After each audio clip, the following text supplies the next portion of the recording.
Welcome to the No Te Rindas Intermediate English Podcast, home of the Tenaz Intermediate English app, disponible en noterrindaspodcast.us. Este es un podcast para hispanohablantes que quieren mejorar su comprensión auditiva del inglés de los Estados Unidos. Somos dos hermanos americanos con raíces mexicanas. Soy Gabo, o Gabe, aquí como siempre con mi hermano mayor Goyo o Greg. Hey, Greg. Hey, good afternoon. What's up? I got a little surprise for you. Oh, a surprise? Yeah, well, first tell our oyentes where you're going tomorrow. Tomorrow I am going to see a professional American football game, going to see my favorite NFL team play, the Tennessee Titans. So I'm going to drive to Nashville here in a few minutes and stay there tonight and then go see the game at the stadium tomorrow. So that should be lots of fun. We don't seem to be very good this year, as usual, but it'll still be fun. And we're playing another team called the New York Jets that is got a very famous quarterback, a very key player, and he's famous because he's very good. And so Aaron Rodgers is going to be the quarterback. Right, Aaron Rodgers. You get to see Aaron Rodgers, one of the most famous football players there is. Right.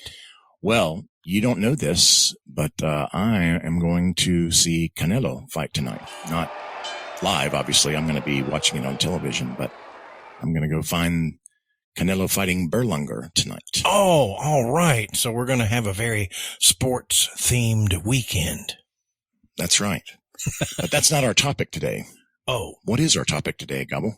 That's right. Our topic is different. Today, we are going to talk about phrases that you will hear, often hear native speakers use that are different in their grammar than the grammatical structures that you've learned in English classes. Yeah. So these are what, like grammar mistakes? They're wrong, Gabo? Well, I guess technically they're wrong, but because the errors are so common, they're certainly ones that are used all the time. So they're entirely understandable among other English speakers. So we could sort of say today that when they're using these phrases, they're speaking in an informal way. That's right. So what you're going to hear in today's show will be very much like the English that you hear in the real world. If you're studying English in like a formal course, or you're going through a formal process to study English, you may be a little confused by what you hear, today in the show. And that's why we want to play this for you, because we want you to hear 5 common mistakes or 5 common changes that native speakers make to English that will not align with what you have learned in a classroom. I would agree with that. What you hear today, listeners may feel strange or feel wrong, but this is the way the language is frequently spoken, and we want to encourage you to always, listen to how native speakers speak. Making a mistake or a grammatical error that a native speaker makes will still likely make you very understandable. It'll make you sound informal, and that can be a positive for you in your English. One reason that we wrote this episode is that when Gabe was a Spanish teacher many years ago, he had a student from Germany in his class, and quite wonderfully, this German boy was learning English from a family, and they made a certain kind of grammatical mistake. I'm not going to say what the mistake is here, but he would then start using that phrase in school with my brother, and it made him sound informal, but in a German accented English. So that's not a bad thing. We think that's a positive. Well, normally we would do our vocabulary list for the episode right here, but today, because we really were focusing on grammar, and specific usage of informal versus formal, or technically correct grammar, we're going to do a lot of translations, into Espanol, just to make sure that you're following, the examples and what we're trying to say in these examples. And like Gabe said, we want to encourage you to listen to native speakers. It is not the case that you can listen to a few minutes of English, and pick up a trend or a tendency or a habit. But if you listen to native speakers regularly, time after time, and we think you should listen to this show, of course, you're going to start to pick up on little subtle things that they say that make them sound like native English speakers, in our case, American English speakers.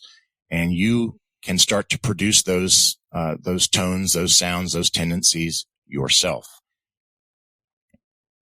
Si te gusta escuchar nuestros episodios y si usas Android, puedes bajar nuestra app, Tenaz Intermediate English, gratis de Google Play.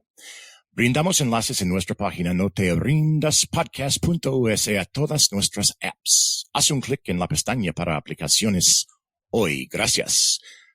A word. We are having a bit of an update to our application suite right now. So if you are listening here in September of 2024, you may have trouble downloading the app, but we will fix it. So it should be available en el futuro. Yay. All right. Our first rephrasing, what some would call a mistake, is the phrase, I had went. Yes, I hear this all the time where I live in North Carolina. People say it constantly, and it is not technically correct, but it is used every day. So we could do an example with the technically incorrect or technically different way, and then we'll also review the technically or grammatically correct way that you'll see in your English books. I guess we'll do that format. Is that all right with you, Greg? Yeah, that sounds great. Okay. All right. So, for example, I might say, I had went to the mailbox when you called, and my cell phone was in the kitchen. So that's the informal or technically incorrect way of saying it. I had went to the mailbox when you called.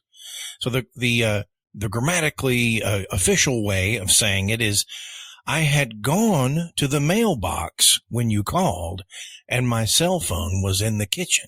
So I had gone is the technically correct way. I had gone to the mailbox. So that would be like saying, yo me había ido para recoger el correo cuando me llamaste y mi celular estaba en la cocina. Disculpa. All right. And as a special bonus today, we're going to listen to some actual native speakers that are not the two of us. That's right. And so we're going to listen to examples. Yeah, we're going to listen to other people's voices and then offer some commentary. All right. So let's listen to an example of a native speaker using the phrase I had went instead of I had gone. I knew that this is where what I wanted to do. So I don't think there's anything that I wish I had have known because, at that particular time, I can say, well, I wish I had went to film school, but I don't wish I had went to film school because I love that whole process of learning as I go along.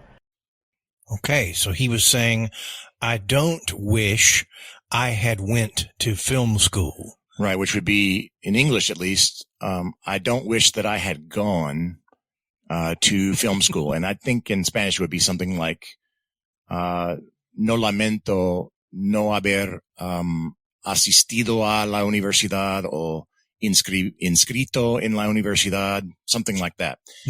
So I had went, I had gone to university, film school. Mm-hmm. Our next example of an error in English is the commonly used I seen going together in a sentence. Right. So people might say, I seen that I missed a call from you. I seen that I missed a call from you. And that is used frequently. It's just not technically correct. The technically correct way would be to say, I saw that I missed a call from you. I saw that I missed a call from you. Que es, noté que me perdí una llamada de ti. Yeah, Gabe. I call you and you don't answer the phone. You need to call me back, man. Oh, sorry. I did. I saw that I missed a call from you. Well, why don't we move on from that? Let's listen to a native speaker, use the phrase in this non-traditional way. Here we go. And I'm black, you feel me? Tough black people. I seen plenty of white officers do it. I see them do it together. This ain't no racist thing. I don't see no racist thing come into play. It's a hatred thing. Okay, so here we have a woman acting in a play, which is timely in the United States because the play is written in the context of police violence against minorities. And she's saying, I seen white officers were doing this or that, while in uniform. And yeah, she said, I seen white policemen do it. And this is something that I hear frequently. I seen, it's also used with he and she, she seen, he seen. And of course, those all should be saw. I saw, he saw, she saw, white policemen. But again, it used all the time in by native speakers, pardon me. Okay, our third example of changed English is the phrase there is. Now, this will be very appropriate for you, oyentes, because hay en español se usa en singular y en plural. No hay problema. Mm-hmm. Pero en inglés, there are acompaña al plurales, usualmente, y there is para cosas singulares o una cosa singular. Entonces, a veces se combina there is con algo plural y suena diferente o un poco raro, francamente. Right. And in addition to this, it's important to realize that you're going to hear native speakers turn the phrase there is into theirs. That's right. Theirs. So they're going to say, instead of saying there is a fish on the table, they're going to say there's a fish on the table, in a bowl. All right. Let's look at some examples. Well, Greg, there is several reasons I wasn't able to call you back. There's several reasons I wasn't able to call you back. And then, of course, the technically correct way would be to say, because it's plural, there are several reasons that I wasn't able to call you back. And that actually can also be shortened a little bit. You might hear me say in daily life, there are several reasons. There are several reasons I wasn't able to call you back. But that's just a shortening of there are. Hay varias razones por las que no pude llamarte. So I wasn't able to call you because of these reasons. So I hear this, Greg, I hear this on the news. Yes. Like I hear newscasters who are supposed to be, typically they're the most correct speakers we have. And I hear them say, there's several resources that these migrants can use, or there's several people that have brought this issue to Congress. So it is very, very common, even though not technically correct. This relates to Spanish a little bit because sometimes I hear native speakers of Spanish use an adjective and then later in the sentence use a noun to go with that adjective. And so they will say they'll have to change the gender of the adjective in mid-sentence. It's not very often that you hear it, Mm-hmm. but someone will say, estaba morado el dedo de pie de mi cuñado, something like that. And they're thinking of the noun after they're thinking of the adjective. And that's very much what's happening here, because we're thinking of the plurality or the plural nature of the verb before the noun that is causing it to be plural. So it's natural to say there is. That's our reflex, our instinct. And then to say there is people, or there is books, right? Oh, sorry. No, there are books. There are people. I think it's kind of a similar process that our oyentes go through in Spanish sometimes. I think that's an interesting point. Well, you want to hear another native speaker use there is instead of there are? Boy, do I. Okay. Well, let's listen.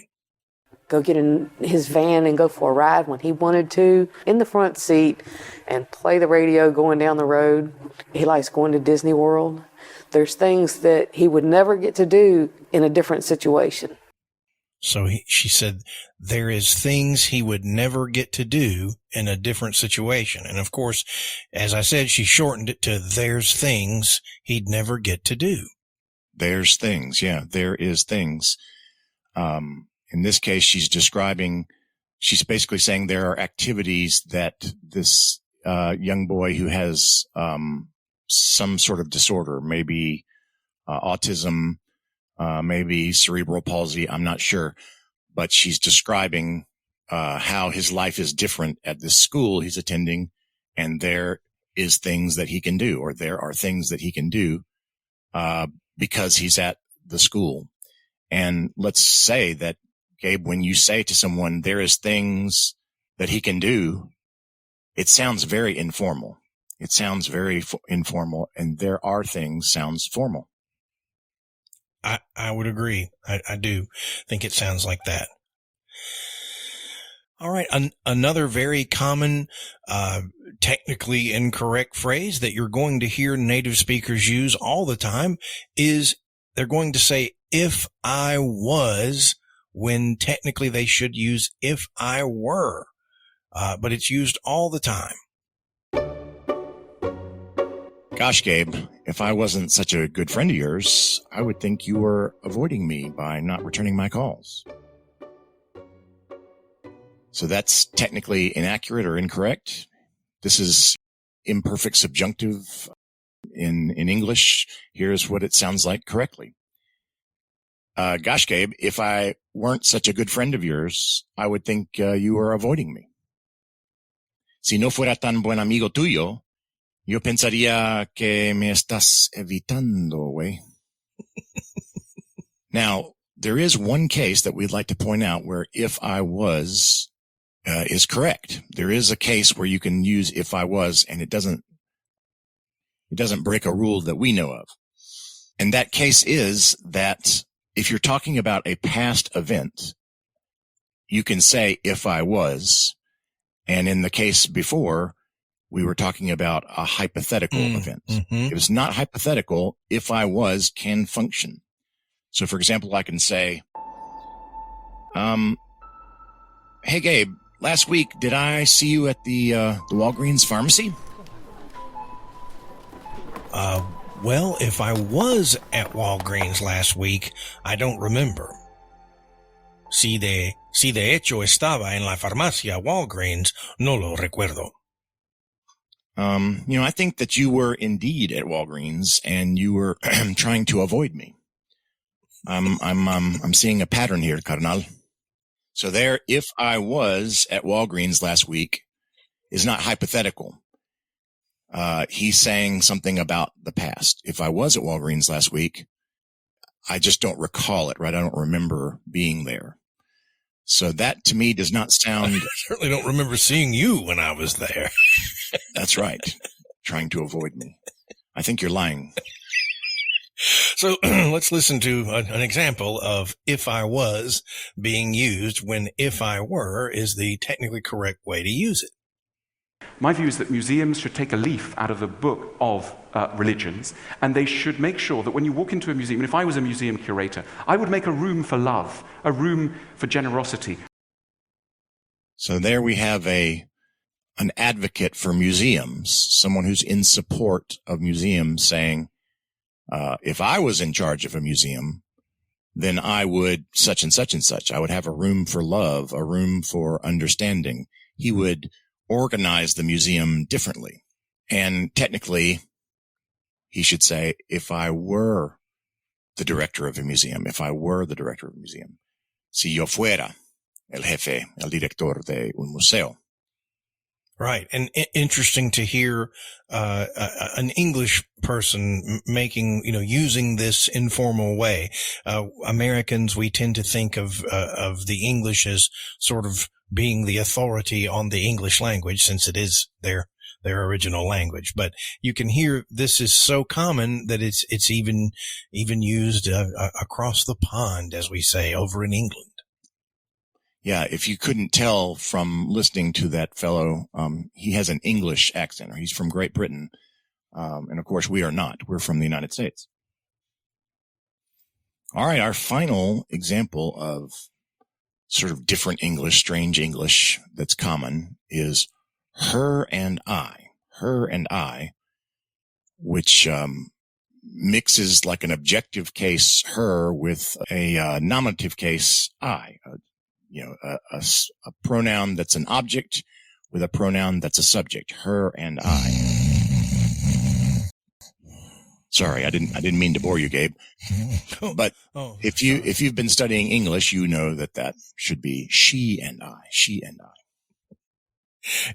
Exactly. And we have to say here that our father was very concerned with correct or proper or official technical English grammar, and he often corrected me because my grammar is actually not as good as Greg's and Dad's, because Greg grew up in the house with our dad, and I only saw Dad a month or two a year. But he only saw Dad when he was out of prison, so.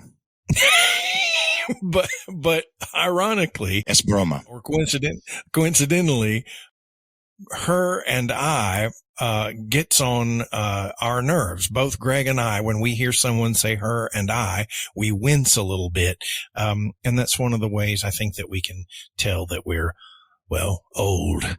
Rick Sanchez's son. He used the word wince there. Wince is something that you do with your face and your shoulders when something bothers you. Like if someone scratches their uñas on a pizarra, right? And you would wince. That's what that means. I don't know how to say that in Spanish. Oh, well, it's kind of to screw up your face in pain. Yeah. All right. So we'll do an example here. Correct. And then or incorrect and then correct. Here we go. My girlfriend was here earlier, and her and I argued about all the secret texts on her phone that were sent to you. I can't understand any of them. Why is she texting you? All right. So my girlfriend was here, and her and I argued. So that is not technically correct. The correct way would be to say, my girlfriend was here earlier, and she and I argued about all the secret texts on her phone sent to you. I can't understand any of them. Why is she texting you? Mi novia estaba acá más temprano hoy, y ella y yo discutimos sobre los varios textos secretos en su cel para ti. No los puedo entender para nada, ni por qué está mandándolos. Well, Gabe, if you must know, we were planning your surprise 50th birthday party. Imbécil. Bueno, si quieres saber, estábamos planeando tu fiesta sorpresa de 50 años. Oh, well, I guess I've been mad at you for no reason then. That's right. Well, I'm embarrassed. Let's listen to another example. How are you going to recover from this, Gabe? Aren't you embarrassed? Yes, I'm going to recover by listening to an example of someone incorrectly using her and I when they should be using she and I. Here, listen to this and stop worrying about me. I think you might know Jennifer Arguello. Oh, yes. So her and I are part of the social impact team at GitHub, and we are defining what GitHub is. Okay, so that's a social media expert who works at a company called GitHub. And she's saying nosotras, right? She's saying she and I, and she says her and I. Mm. And this person, presumably, she's on a stage talking to perhaps hundreds of people. She has a microphone. There are 4 other people on the stage with her. They're dressed nicely, right? She's an important speaker in this context. And Gabe, she says her and I. So you will hear her and I, even from those that you would not think would say it incorrectly like that. Right. And that's the thing. It's just, our languages are always going to change, and there are always going to be a few things, that begin to be used that are not used in the same way, that previous generations have used them. And I think these are great examples of the kind of drift, towards, an informal usage, that we are experiencing, certainly in the United States. And then we saw one example in England. That's right. All right, it's time for our quiz. ¿Qué se queda en el cerebro hoy? What sticks in your brain after one listening to our show today? Question number 1. Gabe, which of the 3 options that I'll give here would be a more technically correct way of saying these commonly used phrases? So which of the 3 options would be more technically correct than the other 2? Number 1. Okay. Hey, Gabe, I seen your girlfriend at the bakery. Number 2, I saw your girlfriend at the bakery. And number 3, I shall have saw your girlfriend at the bakery. All right. So I hear 2 of these pretty frequently. Number 1, I seen your girlfriend at the bakery. And number 2, I saw your girlfriend at the bakery. But actually only number 2 is technically correct. I saw your girlfriend at the bakery. Hopefully you got that right, oyentes.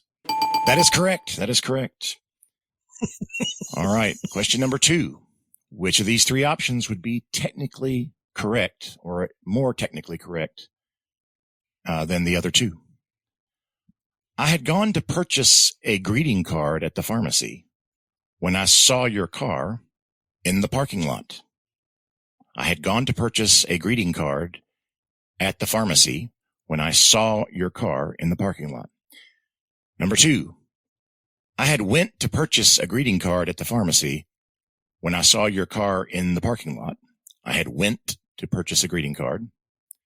Or number 3, I will have a go to purchase a greeting card at the pharmacy when I saw your car in the parking lot. I will have a go to purchase a greeting card at the pharmacy when I saw your car in the parking lot. That's a mouthful. Okay. It is. So we had, I had gone to purchase, I had went to purchase, and I will have a go to purchase. So only one of those is technically correct, and I'm going to say it is number 1. I had gone to purchase a greeting card. That is correct. Well done. 2 por 2. All right, last question. Which one of these is a more technically correct way of saying this phrase than the other 2? Wow, Gabe, there is 50 candles on this birthday cake. There is 50 candles on this birthday cake. Number 2, there are 50 candles on this birthday cake. There are 50 candles on this birthday cake. Or number 3, there might been 50 candles on this birthday cake. There might been 50 candles on this birthday cake. Wait, did you say Mike Ben? I love him. Hey, shout out to Mike Ben. No, I said there might been. Oh, might been 50 candles. All right, let me think about this. So we have there is 50 candles, which would probably be shortened to there's 50 candles. We have there are 50 candles, which would often be shortened to there are 50 candles. And then we have there might been 50 candles, which would probably be shortened to I don't know. Yeah. Bad AI or something like that. So the technically correct way of talking about 50 candles would be there are 50 candles. That's my guess. Sir, you have won a stuffed animal at today's carnival. Thank you so much. That was correct. All right. We want to thank our patrons. If you would like to become a patron of this show, please go to www.patreon.com/No Te Rindas Podcast.